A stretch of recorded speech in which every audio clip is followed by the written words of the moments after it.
Um, there it is. Nice. You just heard that? Yeah. Oh yeah.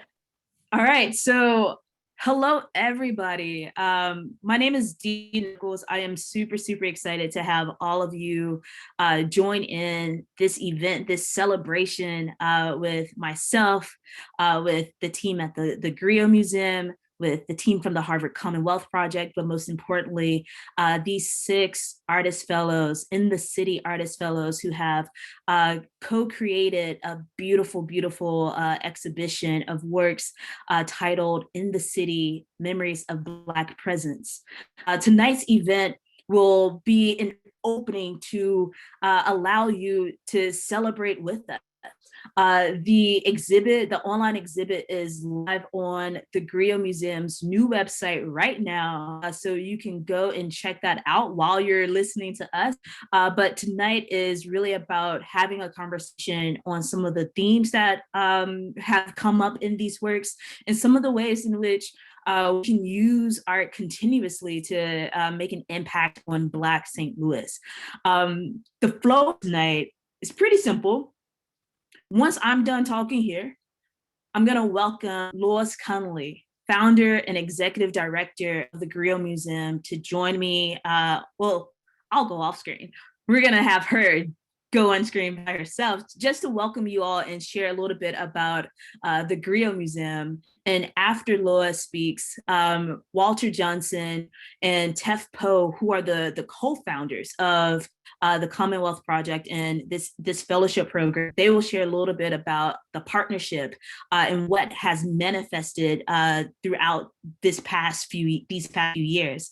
And then I'll do a quick little presentation and then bring all of the artists on with me so that we can have a little bit of a conversation. So with that, I do want to give you all some ground rules. One, the chat is open. So please feel welcome to hello, to respond to things that you hear and see, but of course, keep it respectful. This is an evening of celebration, so we definitely want to make sure that we keep that spirit and hold each other accountable to that. In addition to that, towards the end of the event, once we get into the Q&A, we will be able to welcome questions from audience members. So at the bottom of your screen, you should see a button that says Q&A. Feel free to direct your questions there and use the chat for more conversation, no questions there, because we won't be able to filter through all of those. I believe that's all for now. But I'm going to turn it over to Lois. So if everyone else can go back off screen, we'll give Lois the spotlight. It's good. Thank you. Thanks, Dee. And thanks to all of you for being here this evening. I'm Lois Connolly. As Dee said, I'm the founder and the executive director at the Griot Museum of Black History. We opened in 1997 as St. Louis's first and only Black History Museum. We were inspired by the absence, in fact, I guess I'd say even the embarrassment at the lack of any formal recognition of the important contributions of Black folks in America. But we were convinced that despite the deliberate attempts to ignore, suppress, and erase it, our history was and still is significant, and that our rich and vibrant stories deserved telling, and particularly those stories that were of relevance to the St. Louis metropolitan area. But now we know we're in St. Louis, so we know we needed an acceptable, a palatable way to begin to interpret the history of enslavement, oppression, trauma, and social injustices. And we just thought, what was the best way to do that? We relied upon life-size wax figures of historical figures that would help us do that. And we used other kinds of artistic expressions as well. Now, we were a little bit nervous when we opened because we opened with 6 figures, mostly crafted in my bedroom, items that came from my personal collection, and text labels that were created on a computer and then pasted to foam board with white glue. So, we were a little nervous about whether or not all of this even constituted a museum. But we were confident and we knew there was no denying that our research was sound and solid, that the stories were accurate, and in fact, there was a need, desperate need in St. Louis to tell our stories. So pretty soon our concerns were overshadowed by the continued affirmation of the pivotal roles that Black people have played and that they continue to play in the development of America. Additional affirmation came as we learned more about the sacrifices, the intellectual prowess, the ingenuity, and the artistic excellence and cultural traditions that had evolved, had survived, and in fact had even thrived against what seemed to be insurmountable odds. So now we're almost 25 years later, and we've drawn from the wisdom of those ancestors who taught us about the importance of being hopeful, remaining diligent, and giving back. We are even more convinced that the need to tell our story is important, and we are constantly looking for new and different ways to do that. So this event tonight is one of those different ways to do that. I am so grateful to the members of the Griot board for their continuing support of my vision, to our partners, Professor Akeo and her students in the Design for Social Change class at Washington University, Dee Nichols, who has curated this exhibit and has just been such a wonderful resource and support for the Griot. To Dr. Walter Johnson of the Commonwealth Project at Harvard University for believing in the work we do at the Griot, and for helping to identify some resources at Harvard to help make it possible. And I'm especially grateful to these 6 extraordinary young in the city fellows who have willingly agreed to share their stories, their very candid and personal stories through their art. Again, I thank you for joining us today. I hope you will enjoy the art and the artists. We invite you to keep up with what's happening at the Griot by checking in frequently to our brand new website, the Griot Museum at AOL.com. And I encourage you to support the Griot so that we can continue to do this very important work. Thank you and enjoy the evening.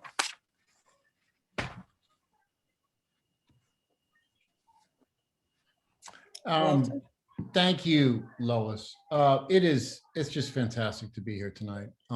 This is the culmination of about 18 months of work. There was a long period of delay. We were going to bring this to a physical exhibit about this time last year, and we were going to do an exhibit both at the Griot in St. Louis and then at Harvard.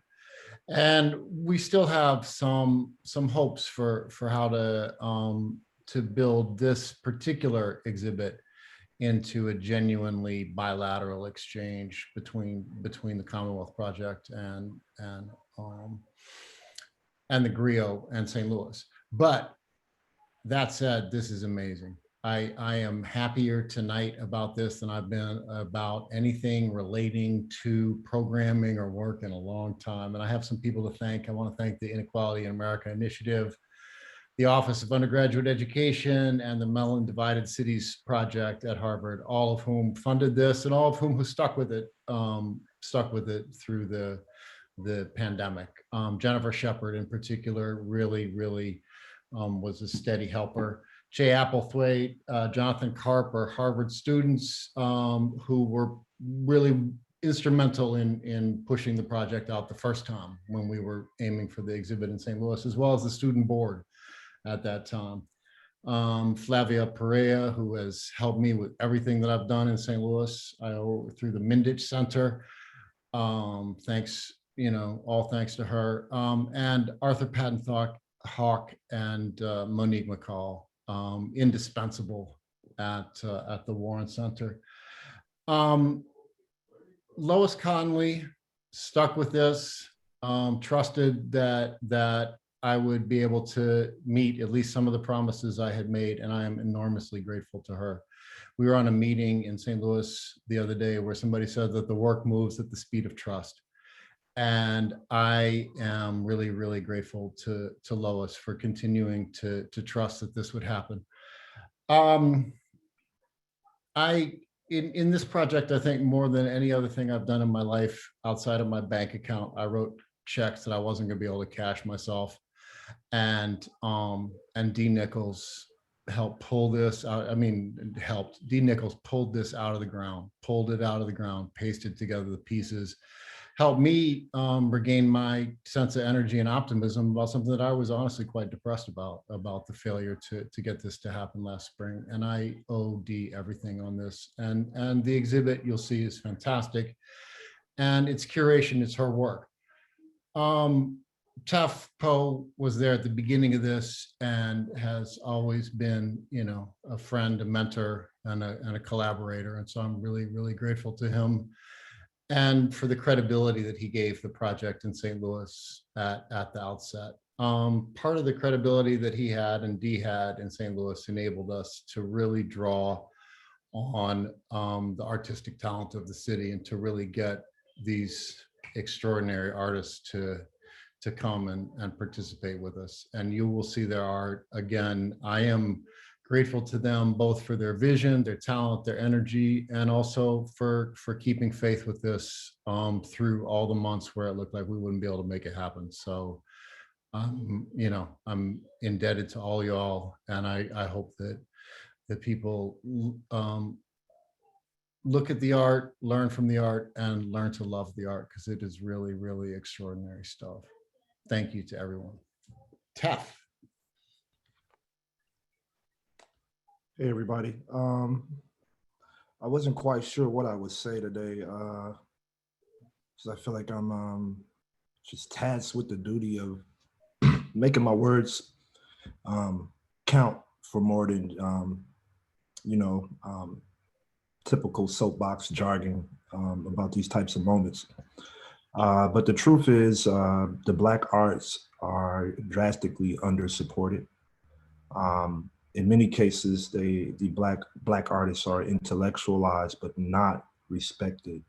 Black institutions are still figuring it out, are still on the front lines of pushing back against so many narratives that we know to be the typical American narrative about what's possible for Black artists today. And when you start to break that down into the macro boxes of identity and regional access and economics,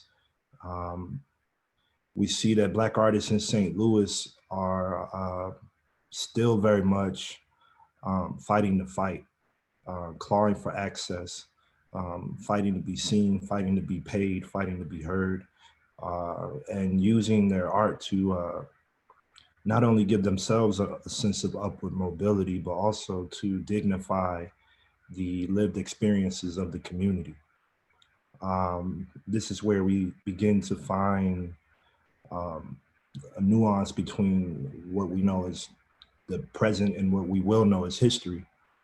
And a lot of that nuance is created by the artists. And St. Louis has a very rich history of music, art, culture, a very vast diaspora of talent that you can root all the way back to the plantations of Mississippi, as many of our ancestors were folks who migrated from the South.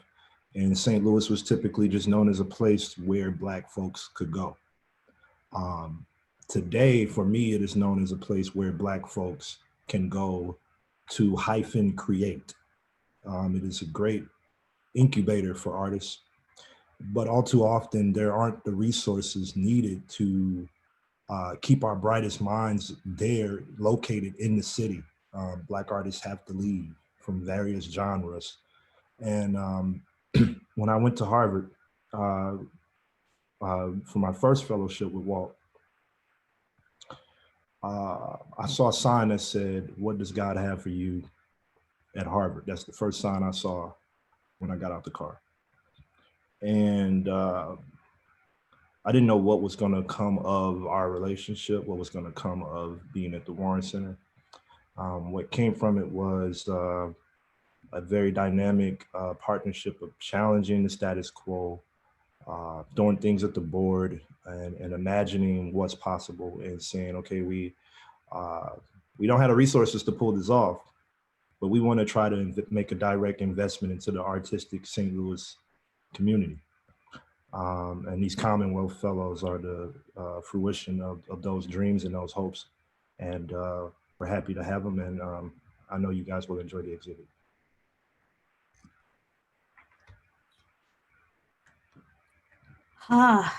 Thank you so much, Louis, Walter, and Tef. Tef, I feel like you just did my role for me. Like that was so profound and so poetic. And I'll just elaborate from there by sharing a little bit of an introduction to some of the works that are on view in this online exhibit, and the artists who are centering so much of their lives, their spirits, their journeys in this work. So I'm gonna share my screen, and we'll get into it. All right. So with being here today, like I said, this is a celebration. And it is a moment, an opportunity to reflect on both the past lives that people have lived in St. Louis and the contemporary ways in which young artists like the 6 who are a part of this artist fellowship are redefining and shifting the narratives of what St. Louis can be. The 6 artists who are featured in this, and I'll read their bios once we get into the Q&A. Many of them are rooted in St. Louis. They're not just in the city, they are from the city, they are of the city. And that shifts, that deepens the ways in which they understand and interpret moments of history, moments of space, moments of being across this region. So with this exhibit, like I said, you all will be able to explore the artist's works, the visualizations that they've created through photography and film and collage, but you can also hear from their own voices some of the stories behind these works. And I encourage you to go to the griotmuseum.com/in-the-city to explore that. This event, as Lois expressed, is also one that is of a renewing of the museum at large. Throughout this pandemic, it has been so resilient to sustain itself through partnering with institutions like Harvard, like WashU, like so many others, so that we come out of this pandemic even stronger, even more brilliant and bolder than how we entered this past year. And part of that is the manifestation of its new website. So I encourage you to explore even beyond the exhibits on that. But getting into the works of Alana, Cami, Colin, Naira, Shabazz, and Tiffany, when this fellowship opportunity started, I was a fellow myself at Harvard and had met Walter, had engaged with Tef in different ways prior to this. And I just knew that I wanted to be involved as soon as they said that they were thinking about an artist fellowship that centered St. Louis artists. And so I joined in by reaching out to as many dope artists as possible. And these 6 were some of those folks who submitted their works to be considered. And one of the questions that Walter and his students like Che Applewhite, who I think is on this call, one of the main questions that they were asking of these 6 artists was, what does St. Louis mean to you? And I want to take this time to invite you all as audience members to just paste into the chat your own response to that question. What does St. Louis mean to you? Throughout the months that followed their selection into this cohort, the artists met with each other. They would use spaces all across St. Louis in order to critique each other's work, find inspiration collectively and really share the creative inspirations behind that fueled and founded and grounded each one of their bodies of work. And that question of what does St. Louis mean to you started to become more of, well, what has St. Louis been to my whole family, to my community? What have been the experiences of people here? And so much of it became about reckoning with the past, reckoning with the loss, reckoning with the opportunity of liberation and the possibility of a more united St. Louis, of a bolder St. Louis, and of one that saw the dignity of Black citizens and residents across St. Louis. And so there are 4 themes that really start to show up in these works within the Memories of Black Presence show. And I'll just quickly go through those. One of them is the memories of Black space. Artists like Alana Marie have been on the ground, not just in their individual work, but in the ways in which they collaborate with other partners and other teams like the Humans of St. Louis Project, documenting the stories and narratives of people and residents on the ground. And Alana saw an opportunity when she was still just a student in grad school to dive more deeply into the story of her own family and their roots in Kinloch, Missouri, which is one of the most renowned cities that tell about the divestment, the diaspora of Black folks across regions like St. Louis.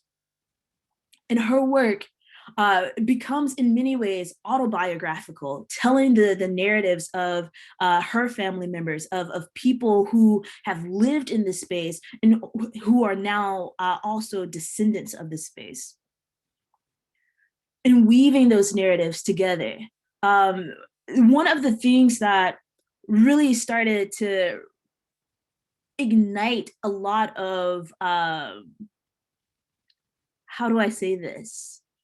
Just power, like profound power for me, was seeing how other artists within this cohort were also responding to this sense of rootedness, of talking to people, of going back into their own familial histories and legacies and finding new truths about their own identities. And in similarity of using Kinloch as a touch point and foundation for that, Shabazz Jamal also focus on this space, this city, and his connection, not necessarily through documentary, but through the ways of collaging and weaving the artifacts, the collections, the photographs, the family heirlooms of his own grandmother, and bringing that into a conversation with different materials that had already been printed about and around St. Louis. And so this brings up the second theme that I want to have you all wrap your heads around, which is the memories of Black family. Within these works, you see each artist tying their most immediate self to this larger context of St. Louis as a region. And one of the artists that starts to do that most intimately in these works is Tiffany Sutton. Tiffany's body of work documents and captures, or I believe it aimed to capture the story of her father. Her father, who was at the time of these photos ill with a terminal time of life.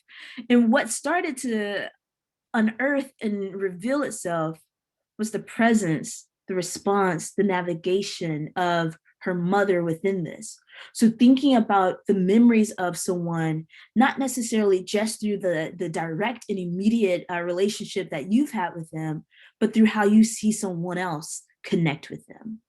And this body of work is both one that, in my opinion, will make you all as viewers empathize deeply with that sense of grief and loss. But it might also humor you because Tiffany's spirit is not necessarily one that dwells within the pain and the anguish of loss, but sees and reflects and illuminates the joy, the lightheartedness. And in some of these photos, the playfulness that she has with her in her relationship with her mother in the aftermath of the loss of her father. One of the artists that dives a little bit more deeply into the memories of Black grief and loss and rituals of memory, of rituals of loss, is Colin Elliott, Colin W. Elliott. One of the things that some of the artists share is that in their immediate families, they have lost a loved one. And for Colin, the loss of someone special to him, and I'll invite him to share more about this, but that loss is what became the catalyst for creation. And not just in the form of him discovering the camera and the power of it and his power with it, but also seeing and empathizing with the rituals of other Black people through funerals, through repasses, through all of these moments by which we celebrate and mourn the lives of people across St. Louis. St. Louis is a city that has experienced so much catastrophic loss in terms of public health. And it's powerful to see these intimate insights and looks at what does it mean to be a part of these experiences with communities, with families, with residents as they are grieving. And so you'll see a lot of artifacts from these experiences. You will hear Colin talk about the posture of funerals, the posture of grief from a spiritual standpoint, and the reverence that unveils itself in each of his works. But this, in as much as this exhibition is about memories, it's also about adventure and liberation and possibility. And our final two artists, Naira Williams and Cammie Thomas, they really start to use their works and their photographs, and in some cases their films, if you follow them online, as a way to speak to Black liberation. And what does it look like? What does it look like to reconnect to histories of Black royalty, to the legacy of power and prowess that embodies Black identities across the diaspora, across the globe? One of the ways in which Naira captures this is through the do-rag. Many people, maybe some of you don't know what a do-rag is, but it is a head covering largely used by Black men and women as a way of protecting their hairstyles from the elements of the night or even the day. If you have waves, you might wear a wave cap. If you have a style that you want to keep kept, you might put on a do-rag. But Naira articulates this as a higher level of protection, not just for your hair, but for the tragedy that has made Black people succumb to police brutality, to all of these injustices of the world. And so through her work, she starts to share more insights into what these moments of protection, these articles of protection really start to mean for Black men and women that she captures in these do-rags. Cammie is a fan of do-rags herself, and if you've ever met her, you know that she can rock one super well.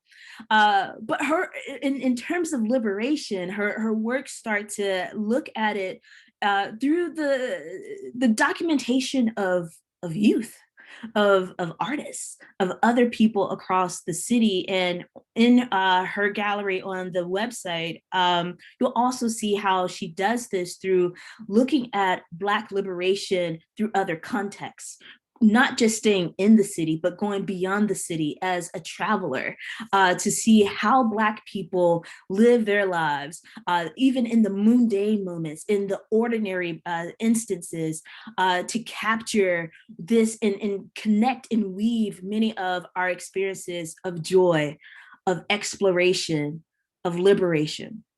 So I'll stop there so that we can have a deeper conversation with each of the artists. But I do want to share that this event is not the only chance that you'll get a chance to hear from them. Each one will have their own individual artist talks and experiences over the next 6 weeks. And so on a weekly basis and cadence, you can come back and engage with them one by one. These dates are all on the Griot Museum's new website at /events. And so please check them out and join us. So I'm gonna stop sharing my screen at this time and welcome Alana, Cami, Colin, Naira, Shabez, and Tiffany to turn on their cameras again and join me on screen for a quick conversation. Whew. Okay, so I know that was a mouthful, but I would love to just elaborate a little bit more on some of this with you all. And I'll ask a few questions, but I want this to be more of a conversation. So feel free to ask questions of each other from what you've already seen from each other's works. And for all of you who are watching in the audience, this is a great time to start filling that Q&A panel with as many questions as possible, because we will open this up to be a larger conversation with you as well. Now, I know that I spoke a lot, so I'm not going to read your bios after all, but everyone can go onto the exhibit site in order to read each of your bios and artist statements and even more. So my first question is actually for all of y'all. What could you share a little bit about like your experience with this fellowship program and with developing your bodies of work? And anyone can start us off. I guess I'll start us off. It was, I don't know, this last year, 2020 alone was just crazy with COVID. I feel like we started off with like a completely different energy. We didn't know that COVID was gonna happen. So I don't know, I think this time away just gave us a lot of time to process the work that we were making. Some of it was already made, some new work was made as well. So I appreciate the time, honestly, and it allowed me to go deeper into, for myself personally, like a 4-year project. So it was also just really cool seeing everybody else develop their work along the way too. I learned a lot about Kinlock through both Alana and Shabez, which I really appreciate. And just seeing everybody's work develop was great throughout this entire year. So I want to piggyback off of what Colin said. Same sentiments of just like throughout the pandemic, I think it allowed a lot of us to like look inward at ourselves. It allowed time for just like more headspace and figuring out some things. And so when it comes to like art and creation, I like look back at myself to see how I wanted to approach things. And that time, yeah, definitely gave me a lot of time to just kind of reapproach the situation and really dig deep in, with the prompt being like, what is St. Louis to you? Really, asking myself that question and exploring the city and just figuring out what that is. So definitely grateful for the extended period of time, even though it wasn't, wanted in the beginning, but we're here now. And so I'm grateful to be amongst all of you. I can go. Well, prior to the pandemic, even getting word about this opportunity and applying, didn't even think, that I would even be awarded this opportunity. Not to say that I'm not good at what I do, but you know how we tend to perceive, you know, prestige and titles just based on perception, right? And so getting this opportunity, I'm like, okay, I might be working with something for real, but just to know that St. Louis continues to get put on the map in other places, and how people often regard us as a flyover city, a flyover country, being in the middle of the country. And it's like, no, we really, you know, be out here. If you Google a lot of artists from St. Louis on the Wikipedia page, it'll say St. Louis. You just wouldn't know that because you're not intentionally searching for artistry within the heart of this country. And so just wanted to put that out there, but just being a part of this fellowship and connecting with, I call them my artist friends with an A, and just seeing their work, and just the times that we did get together pre-COVID in the CIC building and providing feedback to each other's work, and just how passionate we were about our work. And even though we didn't necessarily have a pinpoint to what we wanted to do with it, we were able to analyze each other's process and give critical feedback and just egg each other on. And I miss that. Like, COVID really came and just, you know, wrecked shop. But I am grateful for that opportunity to connect with people that low key I had already been wanting to work with prior to this fellowship, and it just aligned in a really, really good way. And so I am grateful for my network expanding. I'm grateful for today. I said it earlier, I didn't think this opportunity would present itself, but thank you, Dee. Thank you, all of y'all, for just continuing to push it forward, and then showing the importance of, no, we are going to honor these fellows. We are going to honor St. Louis. We are going to do what we said we're going to do. And it may not be in the way that we anticipated back in 2020, but it's going to be just as good. So thank you. Hop in real quick. I think the biggest part about being part of this fellowship that I really love and honor is working with you five, with the other five fellows, because I come from more of a film and video background, so I was relatively new to photo. But each and every individual throughout the process, even of us texting, of us meeting together, taught me something different. I think Shabazz and Tiff definitely made me start looking at my work in more of an academic sense and with intentionality and like a kind of from a fine arts lens. I think Nara and Colin really challenged me to sort of find my heart center within my work. I think with Alana having the branding background and just, you know, the ties to the history of Kinloch and tying history into her work, each of those folks taught me something different about the way I could approach my own work. And it's something that, you know, I always led with intentionality, but at the same time, I think a lot of my work was stuck in this reactionary pattern of, you know, a lot of us in St. Louis have experienced trauma, experienced things like that. So I would create almost as a reaction to that, instead of with the intentionality that I think creating anything deserves, and, you know, and should have. So this group taught me that. This group taught, you know, kind of planted that seed. And then it was just going to be a semester of that seed being watered and kind of cultivated, but it actually took a whole year, which meant that, you know, that really got to blossom within myself. And I really thank this group for that. So for that alone, I'm really, really grateful, you know, for this past year. Yeah, I'm gonna echo, I guess, everything everyone else said. It was it was amazing meeting with y'all. I think we're meeting like once every 2 weeks or so. Rain, sleet, or snow.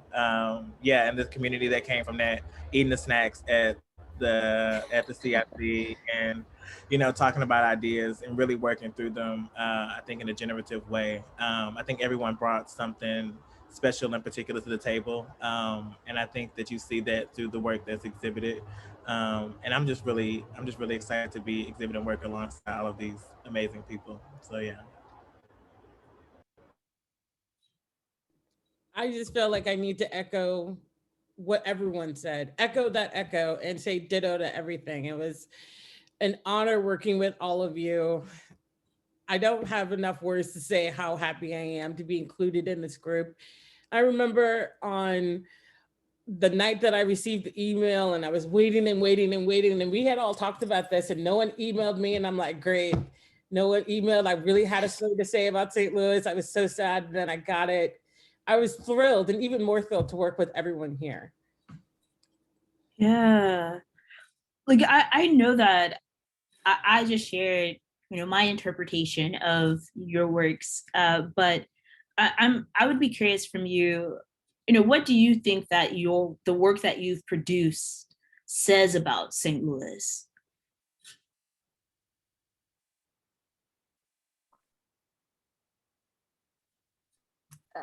I feel as if, at least the work that I completed for this, because again, I've come from more of a documentary and a video background. And I think when you can take audio and show things through video, I think you can tell a story more in depth, like more easily. Whereas with these photos, and I have a lot of respect for people whose one medium is photography, because you have to tell that story, but in one image with one click of a shutter. But I think, with the way Alana sort of referred to St. Louis as like a flyover city, or how people see us that way. In my photos, I really, really wanted people to stare directly into the eyes of folks who are actually from here. If they want to sort of put a picture together of who they think that person is, but they have to stop and see us. Like, they have to stop and look at us. You can't just kind of look at the photo and look away. I wanted people to stare for long enough in the portraits to know, who is this person? What could this person look like? To see the joy, to see a little bit of maybe the pain, maybe the sadness, maybe the happiness that's kind of rests beneath the surface. Because I think any place is made up of the people. Like, all of us in this group, some of us are all in St. Louis right now, but I think everyone's pretty spread out. But when you see us on the screen, like, this is St. Louis. Like, this is what St. Louis is. This is who we are.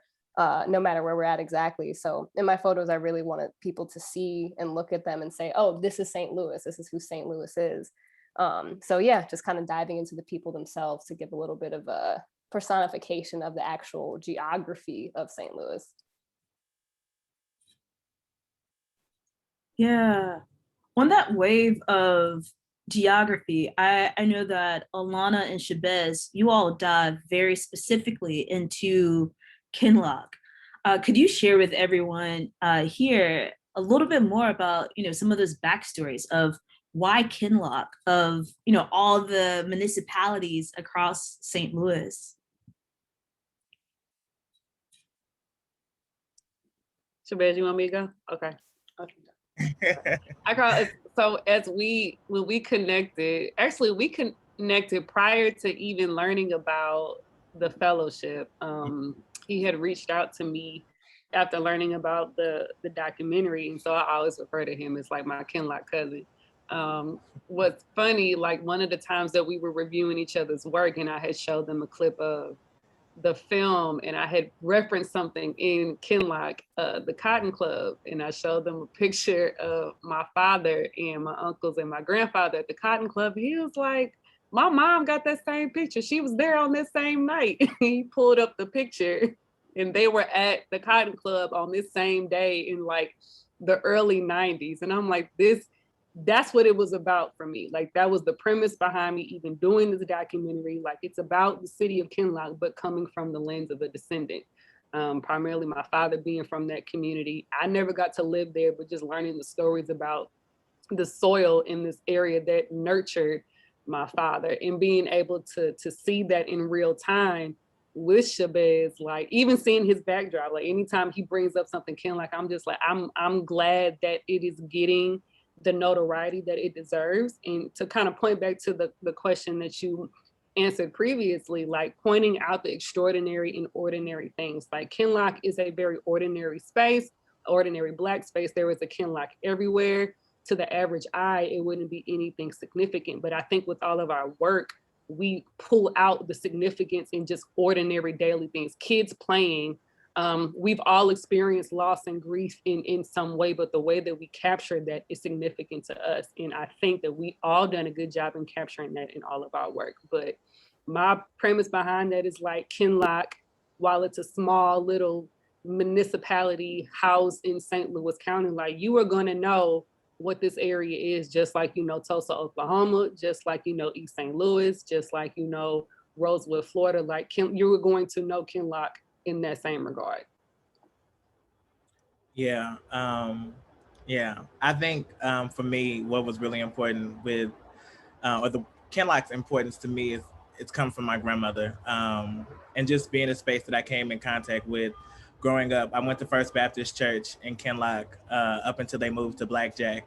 in like the early 2000s. And so I remember going to church on Sundays and then driving around the corner or walking around the corner to my grandmother's house to have dinner. And like walking through this blighted neighborhood that for the entirety of my life had been blighted. But then looking back at photos, seeing that this once was a bustling community. And what really struck me was the fact that like, I don't have to go to like an archive that's like held and locked up to like see this. I literally can go into my grandmother's living room and pull this album out from underneath the coffee table and flip through these images and see these things or see this history that isn't available to everyone else. And so the need to pull from her own archive, and mix and match with that was drawn from that desire to, I guess, put these narratives and put these stories on the front line and let this story be told by, you know, this family, my grandmother and myself, telling this story about this city that still exists. I don't even want to say existed, and that still exists, and these people still exist. And, you know, Alana is doing great work with the city still, like with the Kinloch reunion and making sure that people still come back and still think about the city. And so I think that as long as we keep uplifting the name of Kinloch, Kinloch will never die, Kinloch forever. And yeah, so yeah. Yeah. I hear that. I remember talking to Alana and saying, you know, like, are you gonna do some documentaries of some other cities? Because people need this history. People need or it would be valuable to have more context and a larger narrative about Black spaces, Black cities, Black histories. And so I love the sense of deep connection there. I want to go to Colin and Tiffany for a second. Portrait work is key to all of your works, but there's an intimate sense of grief, of loss, of documenting that, and you both do it in different ways. And Tiffany, with your work, is coming from this perspective of your mother, and in Colin's work, you know, the gaze is different. It's not necessarily looking at someone head on. Sometimes it's looking at their shoulders, their hands, something in the back. Could you both speak a little bit about the power of the gaze in your works? I could start, Colin, if that's okay. When I think about the gaze, normally now it's more of a male gaze, of a white gaze looking in on a Black femme body or a Black female body. And with being my mom and my dad, it really was a daughter's gaze of her parents, of their relationship, of their struggle together and apart, and how they were always there for each other. I mean, my dad did go through a lot of health issues, but I never saw them not laugh crying, not fall down, not care. Just, you know, yeah, there's a lot of problems, but you know what? We're gonna laugh to stop from crying, as my mom would always say. You know, she's just, I mean, they're all like that. They don't take everything so seriously, and they taught me that. And I hope that shows in the portraits. Yeah, so for me, and I think this ties into I think it's pronounced Giselle in the comments as well, because she was asking what was our inspiration through photography. And for me, it was just documenting experiences from day one. So like, there was a period of time in my life where I lost family members like 3 years in a row, 4 years in a row.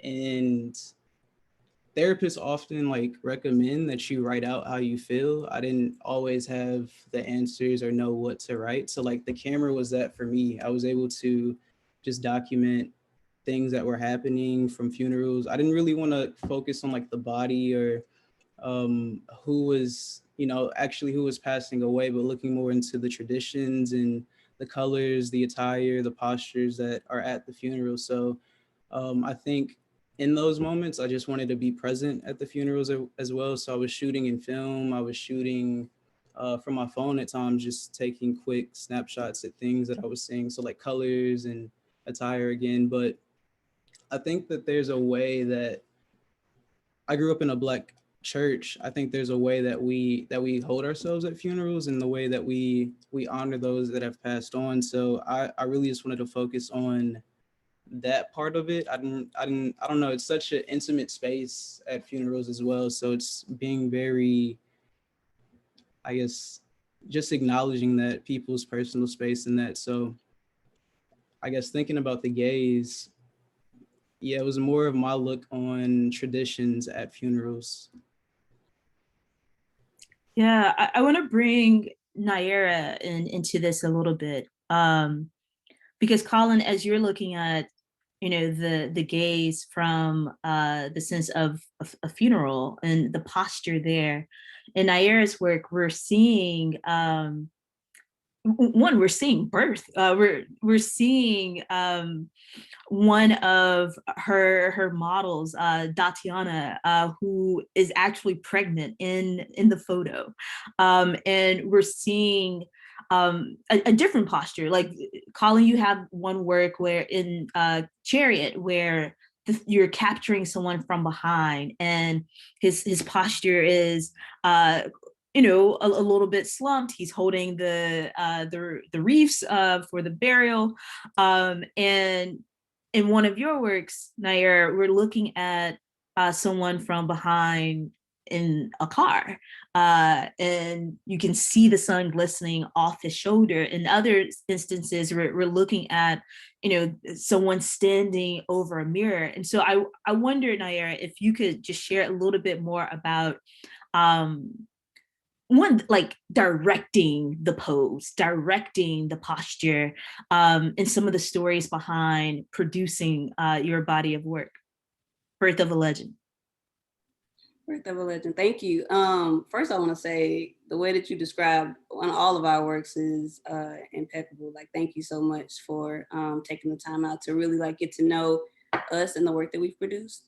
When I think of going into this work, I thought about I've been doing a lot of work around home and intimacy. And so if you were to think of, and everybody in the audience, if you were to imagine being hugged by your favorite person, right? What does that feel like? You feel safe there, you feel protected there, you feel love, you feel joy, you feel almost untouchable, right? And so that's the kind of approach that I wanted to move with going into the image is if I could wrap my arms around St. Louis, I think it would be shown throughout this do-rag. If I can wrap the world around, especially in particular Black folks, and keep them protected and keep them safe, feeling loved and everything, it would be in this do-rag that was created. And so when it comes to the poses, I ushered the setup, I would say, but then when it came to certain poses, I kind of let them fall into it. So in the car, for example, and how he's bent over, I think a lot of times we either expand or contract, right? And so it depending on which space that you're in, I'm going to expand or I'm going to contract. So sometimes if I'm feeling unsafe or worried or whatever, I may contract a bit and go within myself. But if I'm feeling, I don't know, all the feels of just this joy and liveliness, then I'll expand. So I think that was a huge part of it. In regards to the image with the mirror, for example, I really just wanted to highlight him because he was in the middle of a huge field, just all greenery. So I wanted a component that could make him pretty much stand out. Yeah.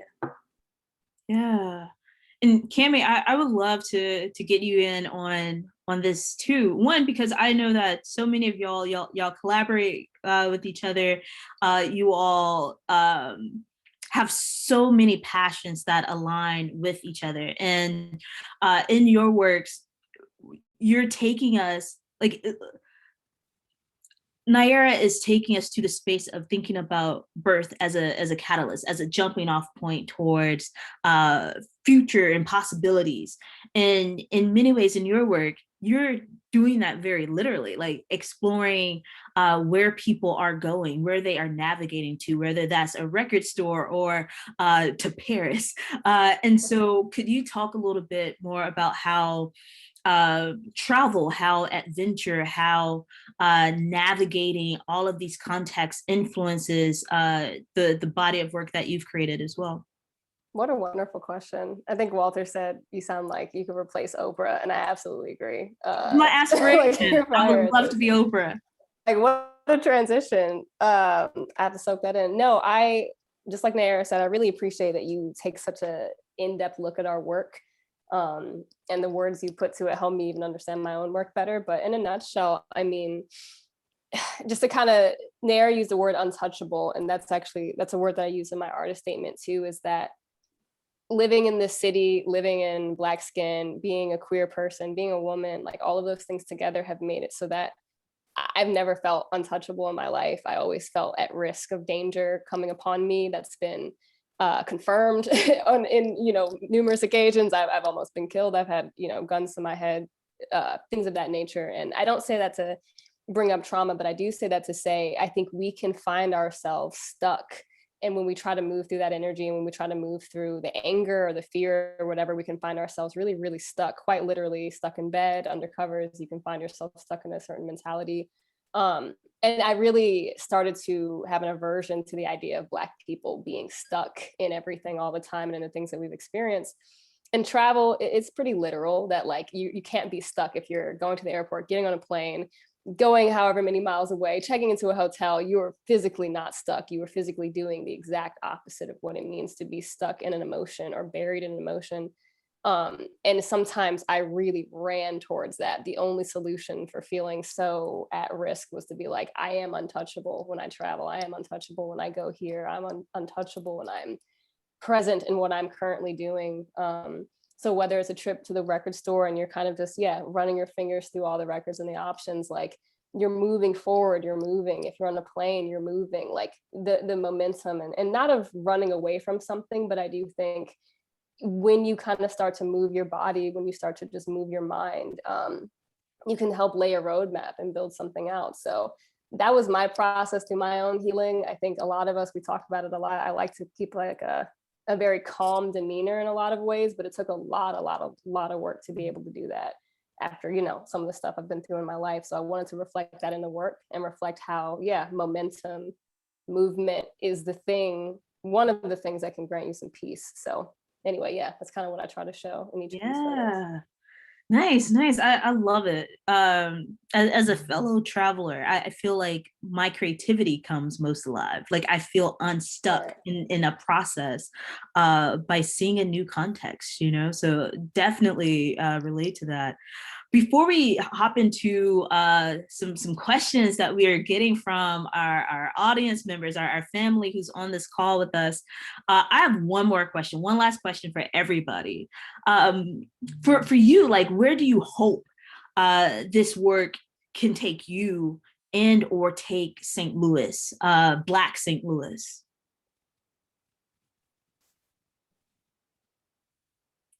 I see you thinking, Alana. I see it. I'll go. I want to be seen. Plain and simple. I just want to be seen. It feels like St. Louis. I mean, I've read articles from Artform that have said I had a layover in St. Louis and I don't know why I went out of the airport.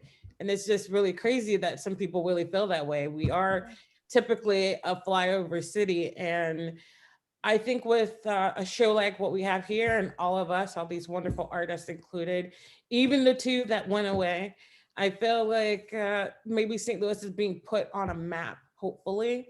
Maybe we're all being seen, maybe families are being seen, and then it makes St. Louis more personable, more of a home instead of a flyover city. Mm-hmm. Yeah, to be seen. Yes.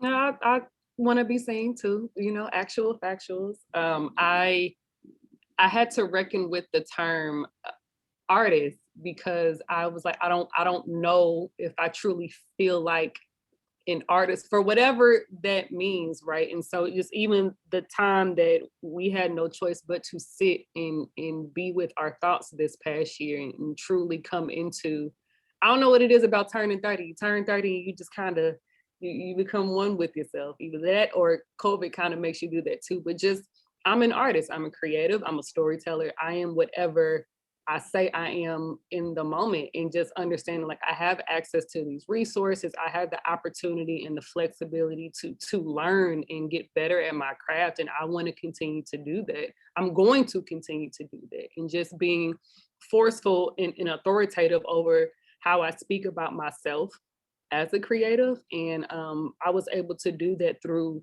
this opportunity. This was a part of that journey for me.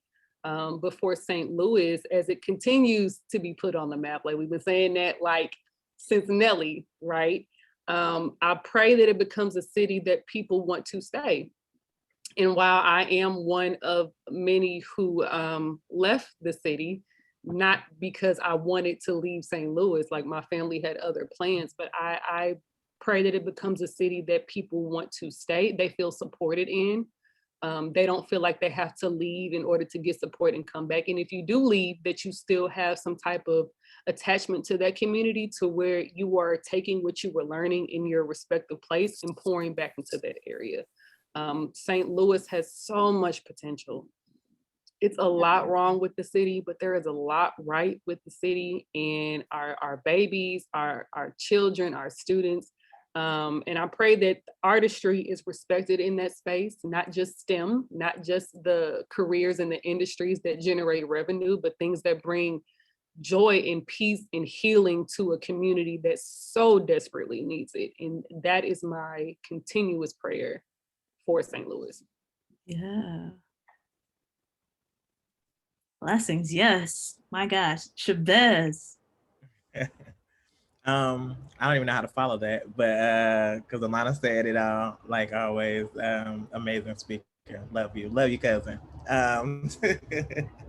I think what I want this work to do for St. Louis is just to bring reverence to those who came before us, and understand that we come from a rich history of artists and makers and thinkers, and just because they aren't categorized in that way, because of society or however, I think we should just look at those who came before us and appreciate them for the work that they've done, and ensuring that our histories are available to us. And so I want St. Louis to know that we've been rich, we're still rich, and yeah, I think we're just gonna get richer.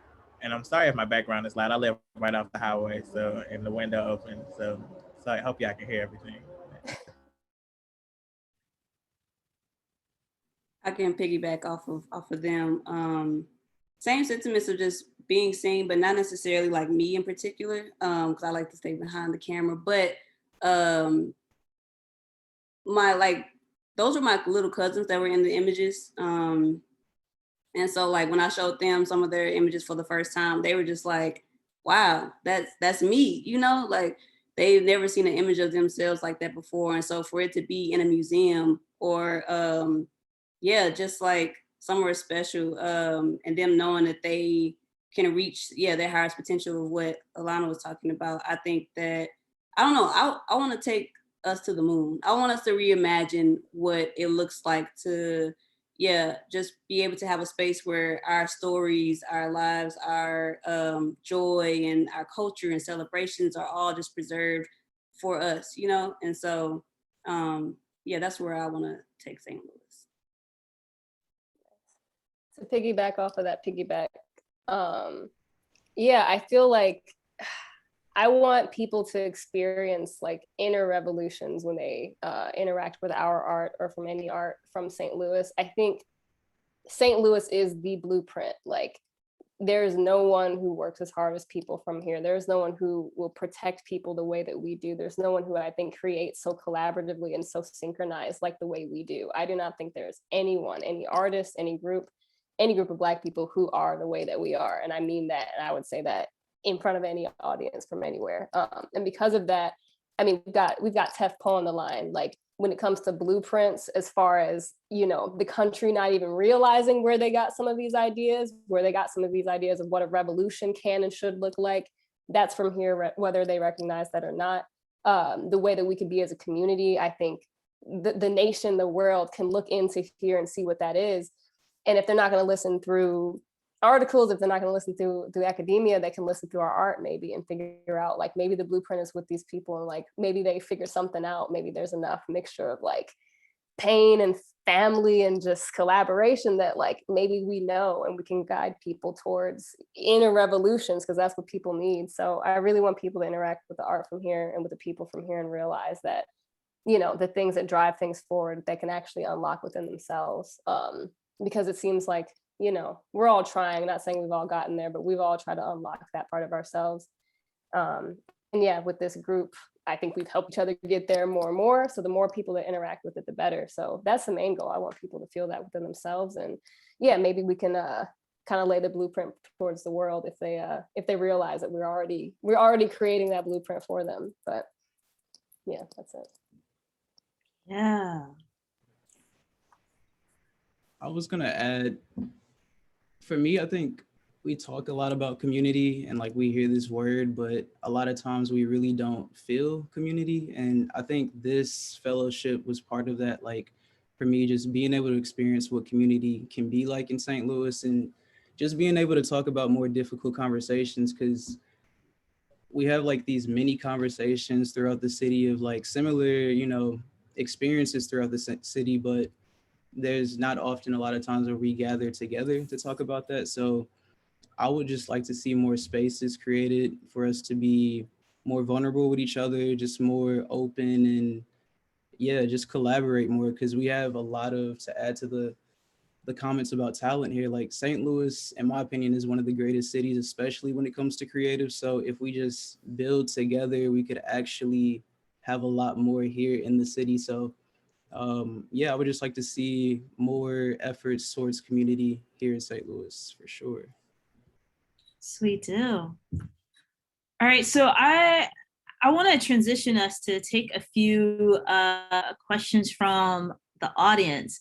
There are a few, and one of them is from someone that you all have been familiar with in this process, Che Applewhite. I wonder if I can allow Che to talk and ask his question. Let's see. Hey, Che, can you hear us? Hi, can you hear me? Yes. Hey, Hello. Hi, nice to see you all. So guys, today we'll talk about your work. It's so exciting, I guess my question was just to hear more about how, you know, the process of making and collaborating has changed your relationship to the city, and kind of,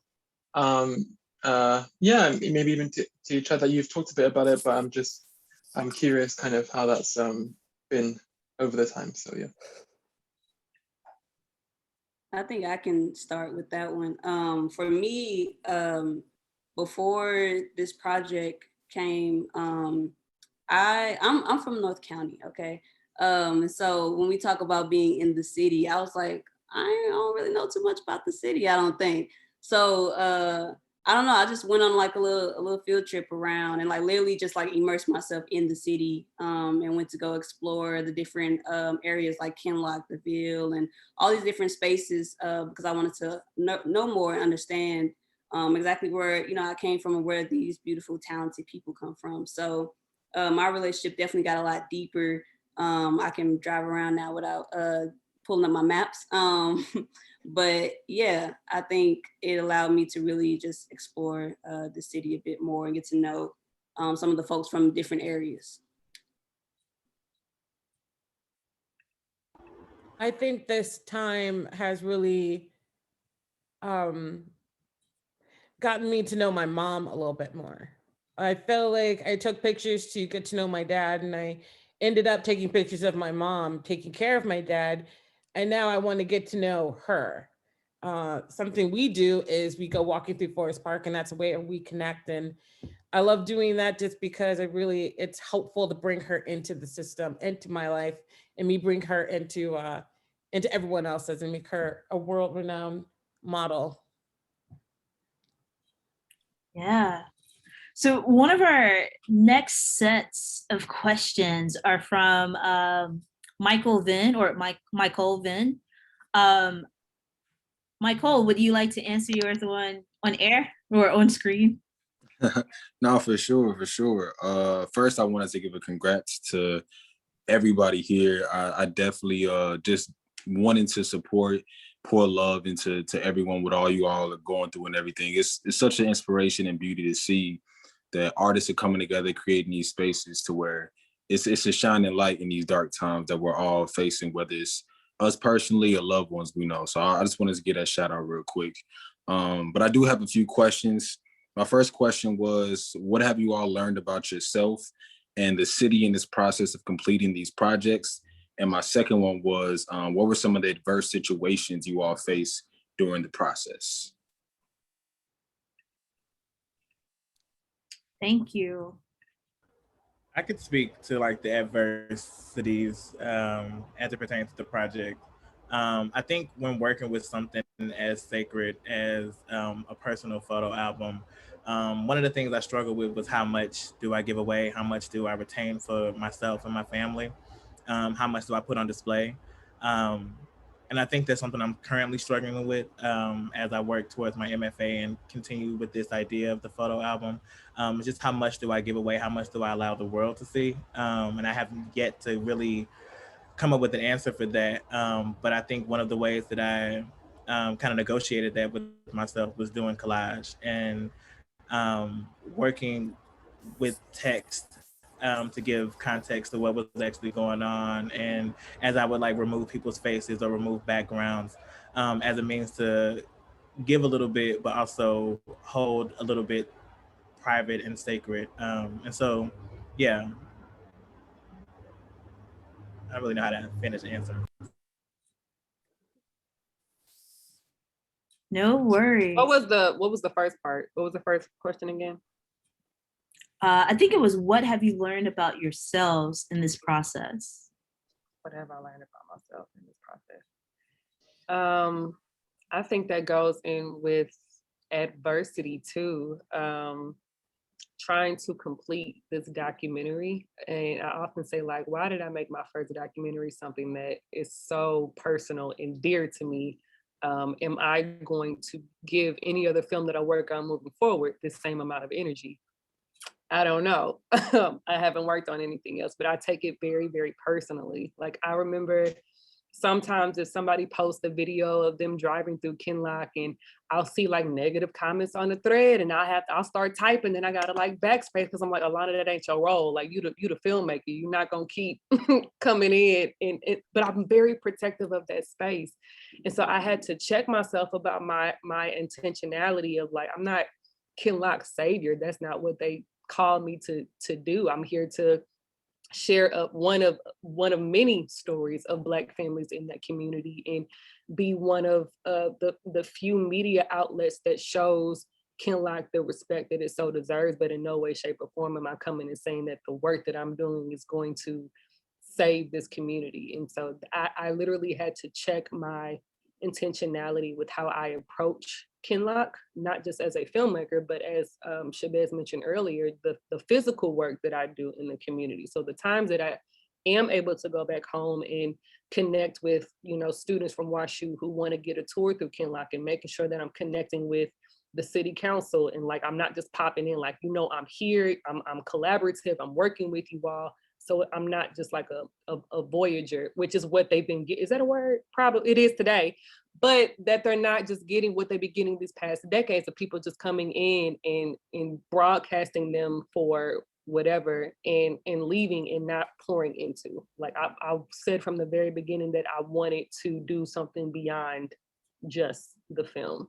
And it's been a voyeur, what you said.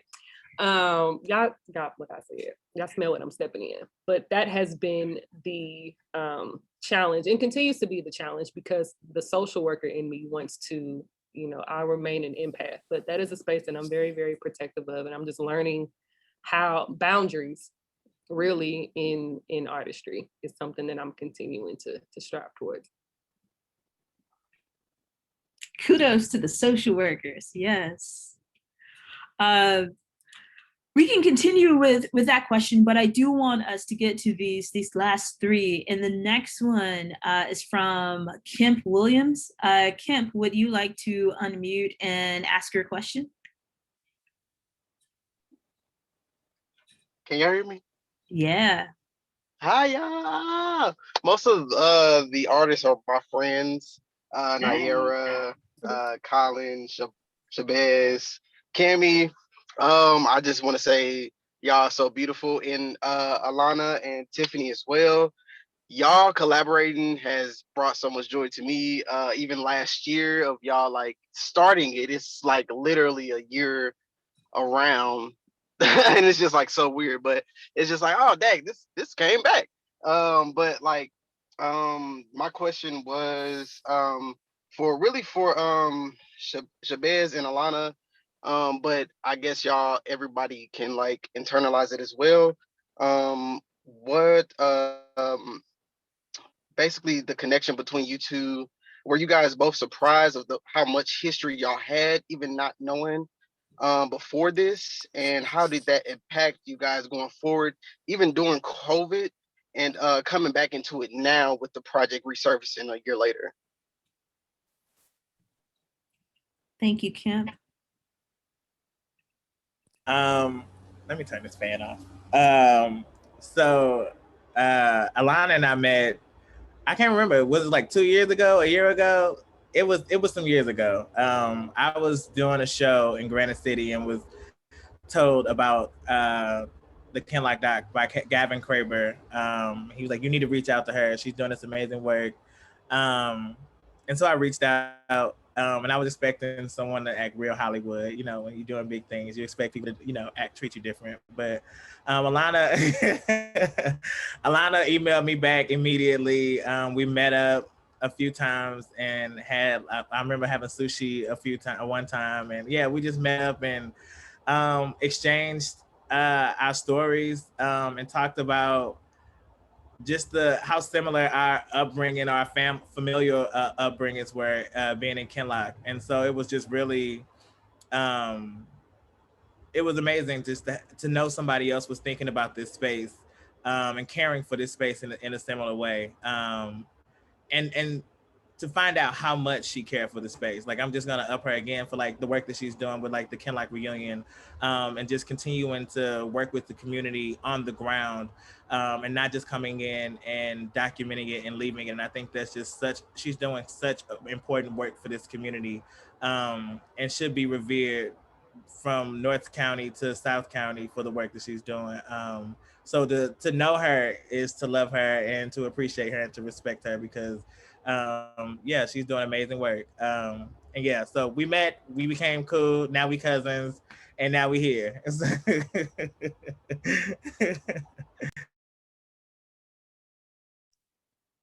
My sentiments exactly. Y'all know, y'all give me the mic, I'm gonna talk all day. But yes, I share those same sentiments. Sweet deal. All right, our last question from someone live is with Lily. And Lily, are you still there? I'm gonna unmute you so you can ask your question as well.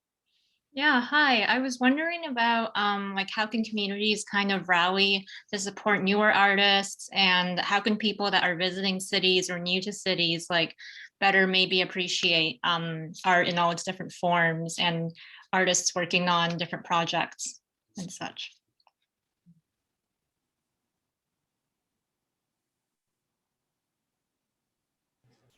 I guess I can add to that.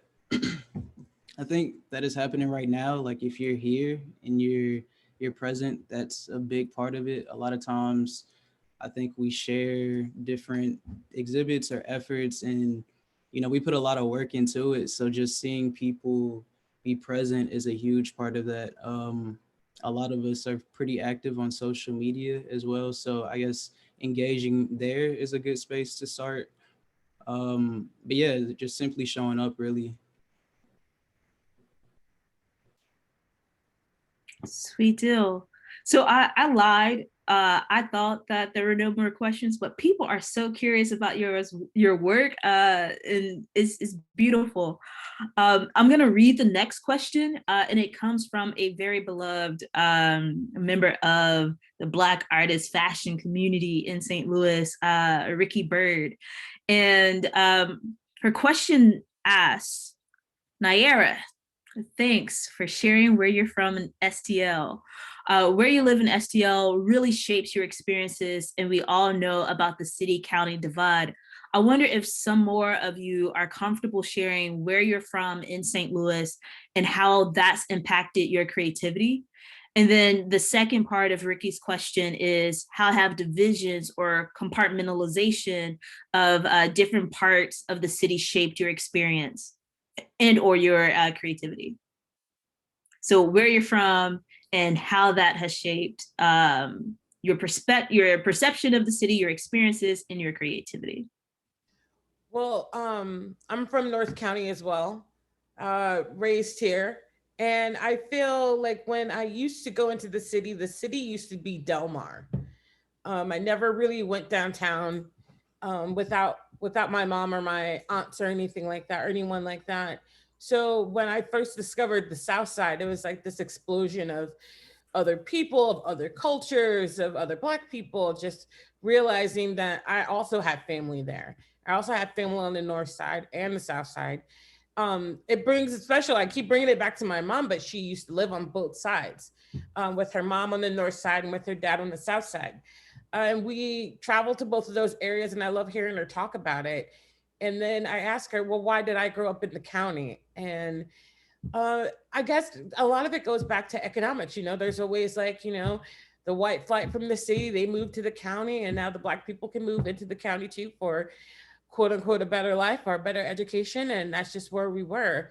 I don't really see much of a divide, but personally, in my work at least, I see family everywhere, and traveling within St. Louis, just knowing that you can turn down a block and see some family members. North County, I feel like, are all of us from North County? Probably. St. Louis question, I went to Hazelwood West for those who care. But I'm born and raised in Hazelwood, and so the irony with my father being from Kinloch, my mother was actually born and raised in Pruitt-Igoe.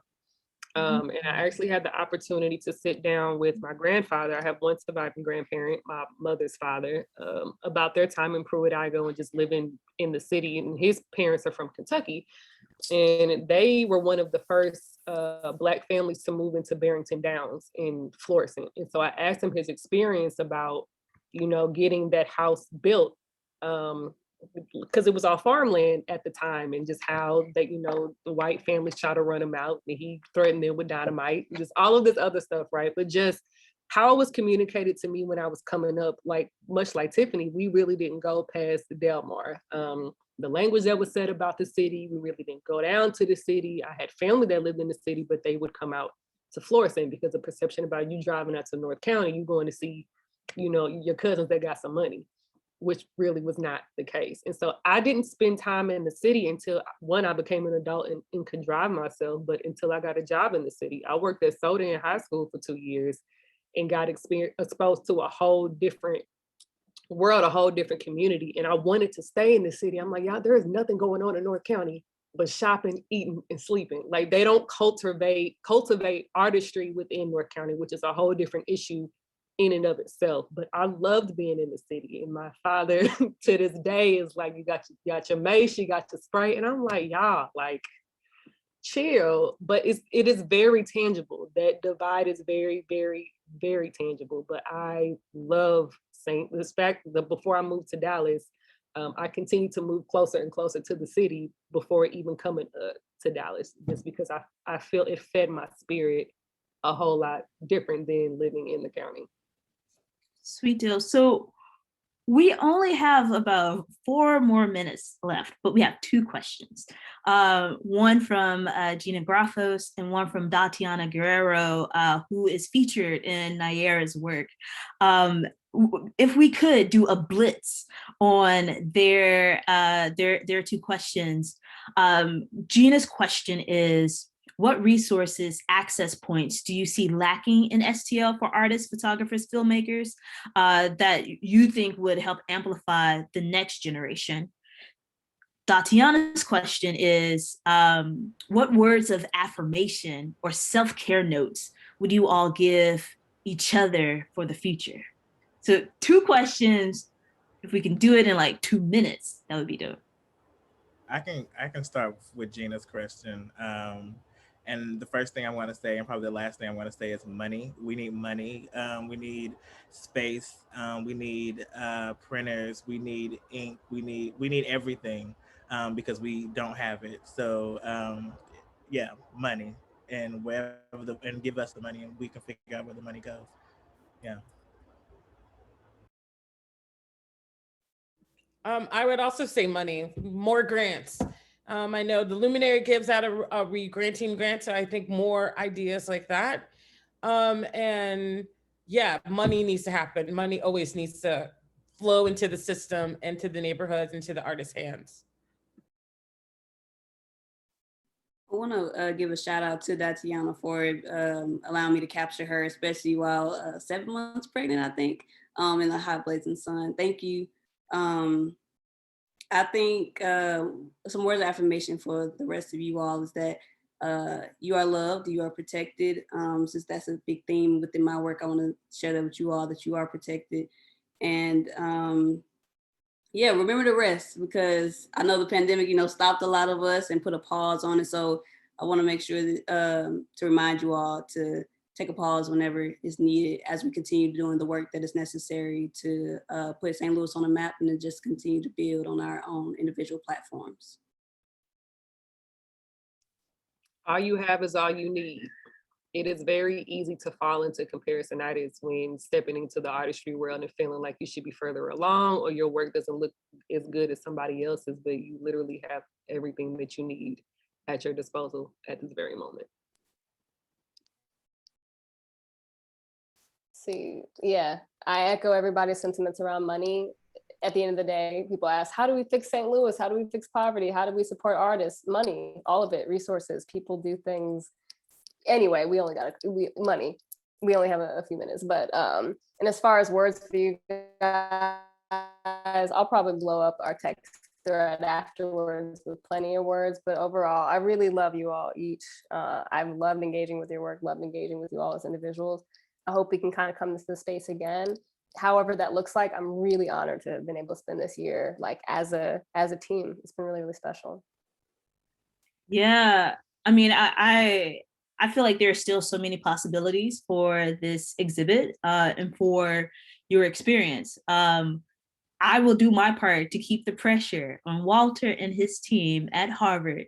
One, to get you all some sweatshirts, but also to bring you to campus, to get you engaging in that context. And so in as much as people who are watching can rally the money, rally some funds to help support the continuation of this work, of this fellowship, and of the energy of these works at the Griot Museum, we definitely welcome it.